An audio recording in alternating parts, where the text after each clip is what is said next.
Uma menina de 7 anos foi assistir um jogo de futebol do irmão mais velho na escola, só que ela nunca mais foi vista. Oi gente, bem-vindos ao canal, eu sou a Roberta Hoff. Já vai deixando um like para apoiar o meu trabalho, ajuda muito. Se inscreve e aciona o sininho, tem vídeo terça e quinta. E considerem se tornarem membros, se quiserem e puderem. O caso Gabi Duan.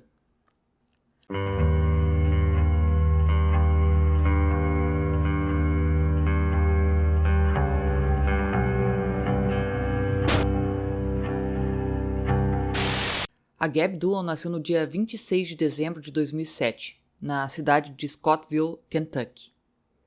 Com população de pouco mais de 4.000 pessoas, Scottsville era principalmente uma comunidade agrícola, onde muitas pessoas se conheciam bem ou pelo menos conheciam alguém de cada família.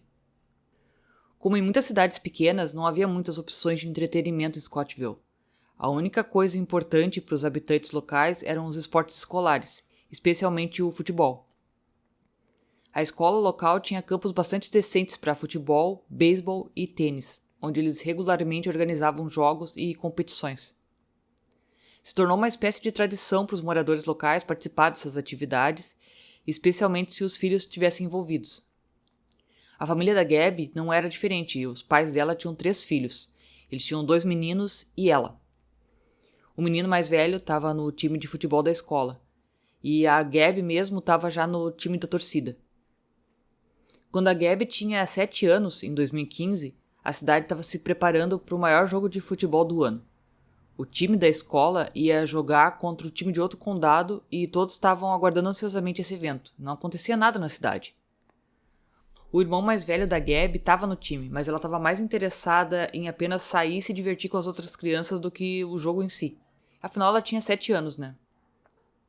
Seus pais inicialmente planejaram deixá-la em casa com o irmão mais novo, sob os cuidados de um parente, mas a Gabi conseguiu convencer eles a levar ela com eles naquela noite no dia 14 de novembro.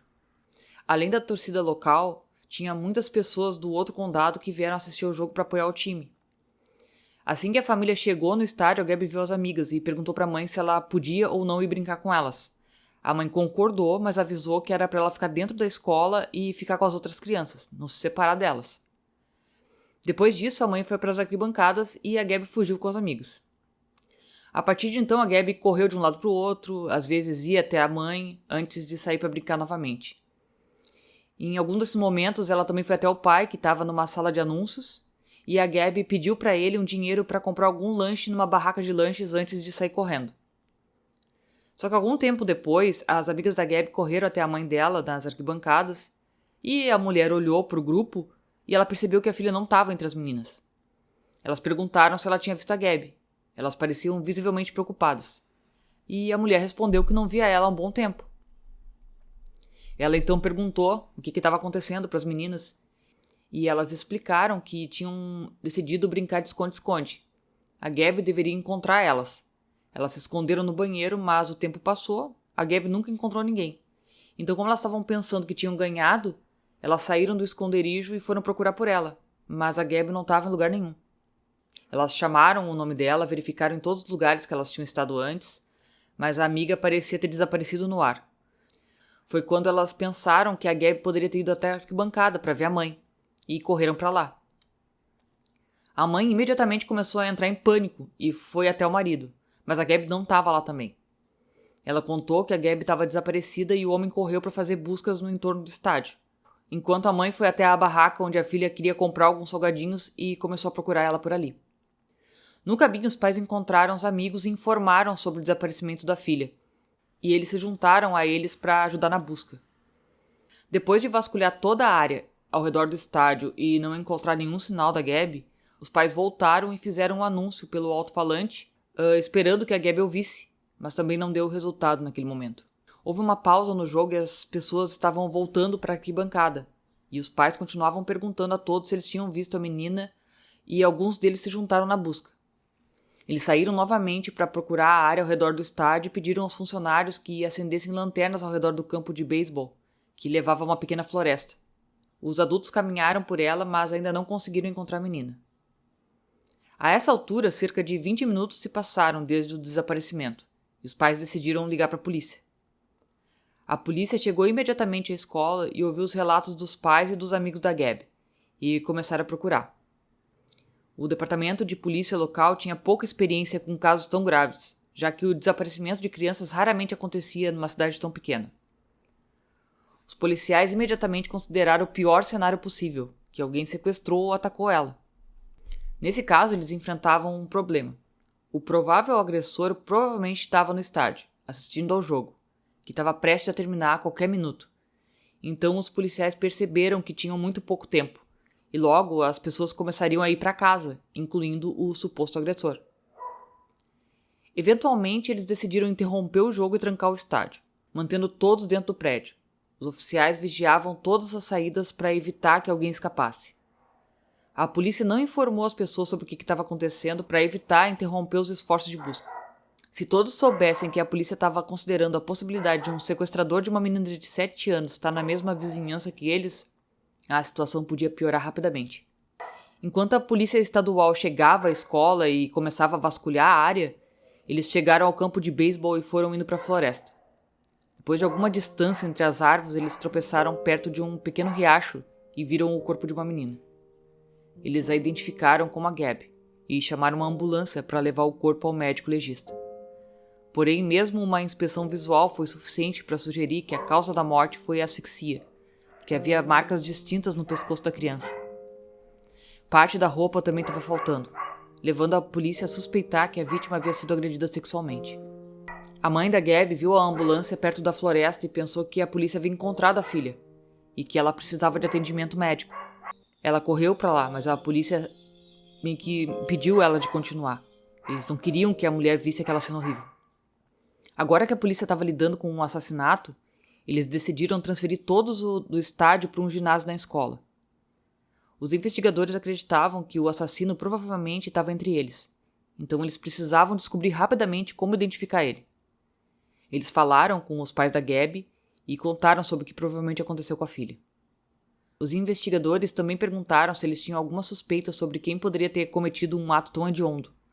Talvez eles tivessem notado alguém suspeito ou alguém ameaçou a família.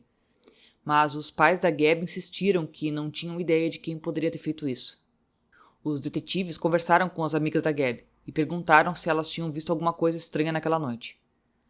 Talvez alguém estivesse observando elas ou seguindo, mas as meninas disseram que não conseguiam se lembrar de nada parecido. A polícia também levou as crianças até o ginásio e pediu que olhassem atentamente para as pessoas presentes, porque eles estavam esperando que elas pudessem se lembrar de algo, mas isso não levou a nada. O detetive principal continuou a acreditar que as amigas da vítima poderiam ter visto o sequestrador, mas ou elas tinham medo de apontar quem era, ou elas simplesmente não entendiam o significado das observações porque elas eram muito novas. Ele pediu que se lembrassem de cada momento daquela noite, e finalmente uma delas mencionou que quando se escondeu da Gab no banheiro, ela viu um homem perto da porta. A garotinha quase não se lembrava de detalhes sobre a aparência dele, exceto que ele estava vestindo uma jaqueta jeans. A polícia falou com o caixa que vendia os ingressos para o jogo e ele também se lembrou do homem com uma jaqueta jeans pendurada no braço. Acrescentou que essa pessoa lhe parecia estranha e embriagada. Porém, ainda não tinha conseguido identificar o homem naquele momento. A polícia entrevistou gradativamente os participantes do jogo e logo todos descobriram por que estavam detidos ali. Percebendo que eles poderiam estar na mesma sala com o assassino, as pessoas estavam com medo, especialmente pelos filhos. Mas elas cooperaram com a polícia e responderam às perguntas. Os investigadores cruzaram a lista de nomes de todos os homens na academia com o registro de criminosos sexuais. Mas não tinha nenhuma correspondência. A polícia também enviou policiais às casas de vários desses infratores que viviam nas proximidades, mas todos eles tinham álibis sólidos, e nenhum deles estava perto da escola. Enquanto isso, os policiais continuaram entrevistando as pessoas na escola, e logo eles encontraram algumas pistas interessantes de vários indivíduos que disseram a eles que durante o jogo eles viram um homem chamado Timothy Maiden perto do banheiro feminino se comportando de maneira estranha. Ele era um residente local. Muitas pessoas conheciam ele, mas de acordo com as testemunhas, naquela noite ele estava agindo de uma forma suspeita. Eles também mencionaram que ele estava vestindo uma jaqueta jeans, a mesma descrição fornecida por uma das amigas da Gab, que também tinha visto um homem perto do banheiro. Outra testemunha era um parente distante do Timothy. Ele mencionou que durante o jogo, o Timothy parecia meio estranho. O filho mais novo do Timothy estava jogando no campo e, de acordo com essa testemunha, o Timothy, que geralmente estava muito envolvido nas conquistas esportivas dos filhos, nem estava prestando atenção no campo e parecia perdido. Várias outras testemunhas disseram à polícia que o comportamento do Timothy parecia estranho para eles, o que levou os investigadores a falar com ele. Quando já era noite e eles tiveram que liberar quase todo mundo da escola, eles decidiram ir visitar o Timothy. Mas primeiro eles perguntaram ao xerife local o que ele achava do Timothy. O xerife disse que conhecia ele praticamente pela vida toda e duvidava muito que ele fosse capaz de tal crime. Ele quase não tinha antecedentes criminais, exceto por algumas multas de trânsito, e ele nunca havia se envolvido em nenhuma situação suspeita antes. O Timothy morava com a esposa e os 5 filhos. A polícia decidiu ir falar com ele imediatamente. Quando eles bateram na porta, o Timothy abriu e os policiais perguntaram se ele sabia por que eles estavam lá. Ele respondeu que tinha ouvido falar do assassinato da garota, mas não tinha nada a ver com isso. Os detetives então decidiram tentar um truque e fizeram uma pergunta mentirosa. Eles perguntaram se ele tinha alguma explicação para vários vídeos fornecidos por testemunhas oculares mostrando ele conversando com a Gabi pouco antes do assassinato. Só que não havia vídeo ou testemunha, e a pergunta foi projetada para levar o homem a revelar algumas informações novas se ele realmente tivesse algo a ver com o crime. Primeiro, o Timothy disse que não sabia. Mas então ele rapidamente se corrigiu. Ele admitiu que conversou com a Gabi naquela noite perto do estádio. Depois ele saiu para fumar e, naquele momento, várias garotas passaram correndo por ele. Logo depois, a Gabi passou e perguntou se ele tinha visto as amigas dela, porque elas estavam brincando de esconde-esconde e ela precisava encontrar elas. O Timothy apontou na direção certa e ela saiu correndo. Os detetives acharam suspeito a rapidez com que o Timothy mudou de ideia, além do que o relato dele indicou que ele realmente falou com a vítima poucos minutos antes do desaparecimento, e naquele momento não havia testemunha fora do estádio, o que lhe deu a oportunidade de cometer o crime. Os detetives também perguntaram se ele teria alguma explicação caso encontrassem o DNA dele no corpo da vítima, e o Timothy respondeu calmamente que não. Finalmente pediram que lhes fornecessem uma amostra de DNA e as roupas que ele usou no estádio. Ele concordou com ambos os pedidos, mas assim que o Timothy entregou as roupas à polícia, eles descobriram algumas manchas nela. Tinha algo parecido com mancha de sangue nas calças e na jaqueta jeans, e até nas roupas íntimas.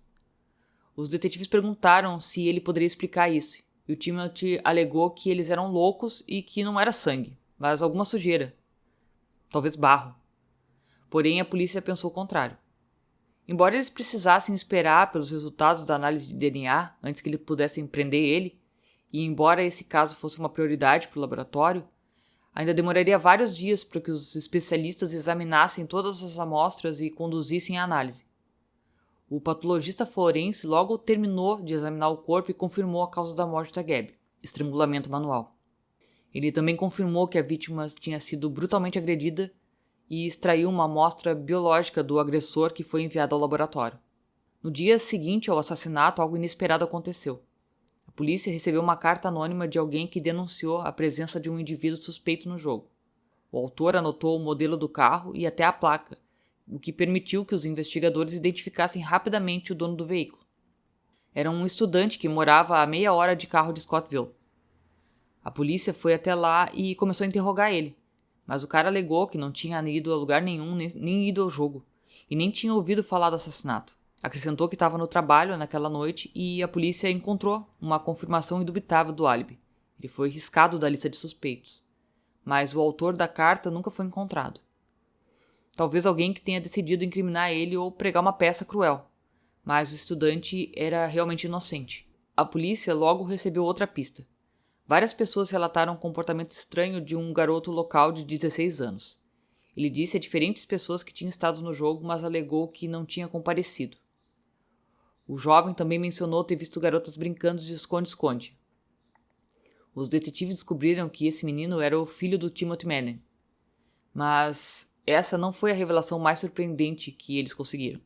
Apenas 2 semanas antes do assassinato, o menino ficou brabo com o pai e colocou uma faca na garganta ameaçando matar ele. Então, como eles sabiam dessa informação, a polícia foi falar com ele. Mas tinha um problema. Eles precisavam da presença dos pais, porque ele era menor, e a mãe recusou a fornecer uma amostra de DNA do garoto. Então isso deixou a polícia de mãos atadas. Scottville, uma pequena cidade onde todos se conheciam, os rumores se espalharam como um incêndio. As pessoas ouviram que a polícia estava investigando a família Madden sobre o assassinato da Gabby e gerando várias teorias já. Alguns pensaram que os filhos mais velhos problemáticos do Madden poderiam ser os responsáveis, pelo assassinato da criança, enquanto outras pessoas suspeitavam do próprio Madden, ou pensavam que ele poderia estar encobrindo os filhos. Os pais da Gabby também ficaram sabendo desses rumores, que foi um grande choque para eles. O pai da Gabby conhecia o Timothy desde a 3ª série, e também conhecia toda a família. Os filhos jogavam no mesmo time de futebol e as filhas torciam juntas. Ambas as famílias eram muito próximas. Elas até estavam sentadas perto uma da outra no jogo. Com tudo isso em mente, os pais da Gabby acharam difícil acreditar que alguém do círculo deles pudesse estar envolvido no assassinato. Depois dos rumores espalhados pela cidade, outra coisa aconteceu. O filho mais velho da família Madden, que tinha 20 anos, começou a entrar em contato com a polícia local nas redes sociais e usou uma linguagem chula e ameaçou eles exigindo que deixassem a família dele em paz. Ele foi imediatamente preso pelas ameaças e a polícia rapidamente descobriu que havia um mandado de prisão ativo para ele em outra cidade. Eles descobriram que ele era suspeito de agredir uma menina menor. Então eles levaram ele para interrogatório e ele alegou que estava simplesmente frustrado com as acusações contra a família dele. Ele também disse que não teve nada a ver com o assassinato, que ele estava na casa do primo, na cidade vizinha naquela noite. Ele concordou em fornecer uma amostra de DNA que também foi enviada ao laboratório. No dia 20 de novembro, 6 dias após o assassinato, o funeral da Gabby aconteceu. Centenas de pessoas vieram se despedir, não só de Scottville, mas também de outras cidades. As pessoas doaram uma quantidade significativa de dinheiro aos pais da Gabby para ajudar a cobrir as despesas do funeral e da cerimônia de despedida. Enquanto o laboratório concluía a análise de DNA e comparava o sangue e amostras vistas por Timothy e o DNA do filho dele, os resultados mostravam uma correspondência completa. O que foi encontrado no corpo da vítima pertencia a Timothy Madden, e o sangue em suas roupas pertencia a Gabby. Ao receber essa notícia, os detetives foram ao funeral. Quando os pais da Gabby ficaram sozinhos, eles informaram da descoberta do assassino. Ao mesmo tempo que os policiais foram à casa do Timothy e ele foi preso. Enquanto era transportado da delegacia, ele gritou para os repórteres reunidos que ele era inocente. Mais tarde, ele alegou que o sangue nas roupas era seu, porque ele tinha se arranhado ao passar por uma cerca. Embora inicialmente, não sei se vocês lembram, ele disse à polícia que aquilo ali não era sangue, mas lama. Com a correspondência de DNA nas mãos, os investigadores levaram o caso ao tribunal e a acusação afirmou que queria a pena de morte durante a preparação do julgamento. O advogado do Timothy insistiu que o cliente era inocente e a origem das evidências levou a sérias questões.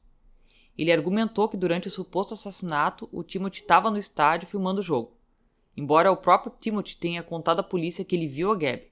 Na mesma época em que o advogado também tentou apontar o fato de que o corpo da Gabby foi encontrado em um riacho, mas as roupas do cliente estavam secas quando ele voltou do estádio.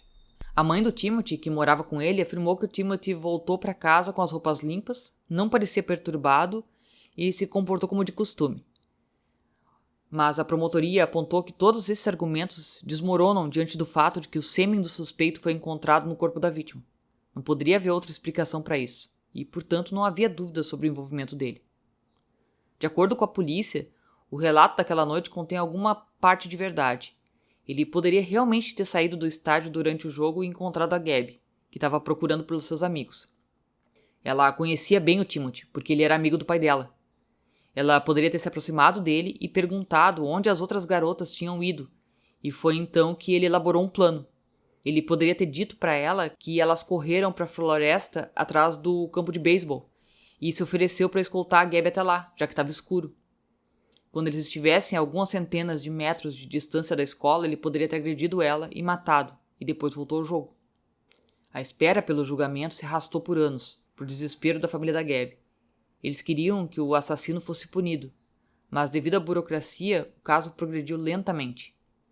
Em 2019, 4 anos após o assassinato, as partes começaram a discutir um possível acordo judicial.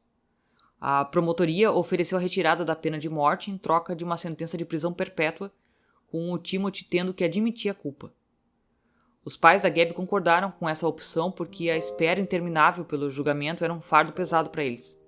Além disso, se o julgamento finalmente começasse, eles teriam que comparecer às audiências por meses, essencialmente revivendo a morte da filha novamente.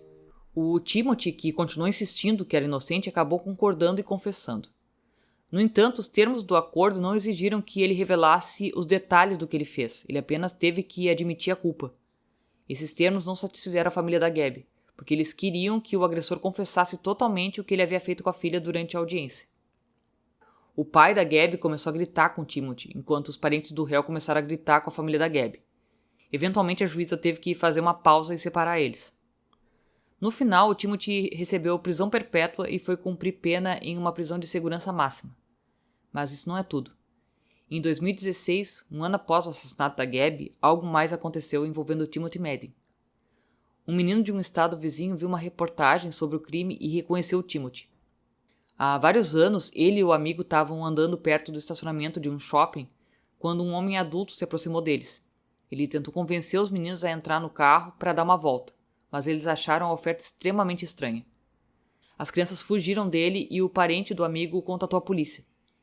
Segundo um menino que viu a reportagem, o homem era o Timothy Madden, mas não tinha provas substanciais para esse caso, então não houve nenhum progresso além disso. Se o Timothy realmente tivesse tentado sequestrar 2 meninos em outro estado, isso poderia dizer mais claramente sobre a sua verdadeira natureza. Talvez, antes do assassinato da Gabby, ele estivesse tentando encontrar outras vítimas, mas não teve sucesso. E naquela noite, quando ela se aproximou dele perto do estádio, o homem decidiu aproveitar a oportunidade para satisfazer as suas fantasias horríveis. Bom, gente, esse foi o caso de hoje. Obrigada por terem visto o vídeo até aqui. Caso não seja inscrito, se inscreva. Acione o sininho para receber as notificações de novos vídeos. Deixe um like no vídeo, não custa nada e ajuda muito. Compartilhe se você conhece alguém que gosta desse tipo de conteúdo. E lembre-se, se cuidem, fiquem bem, beijos.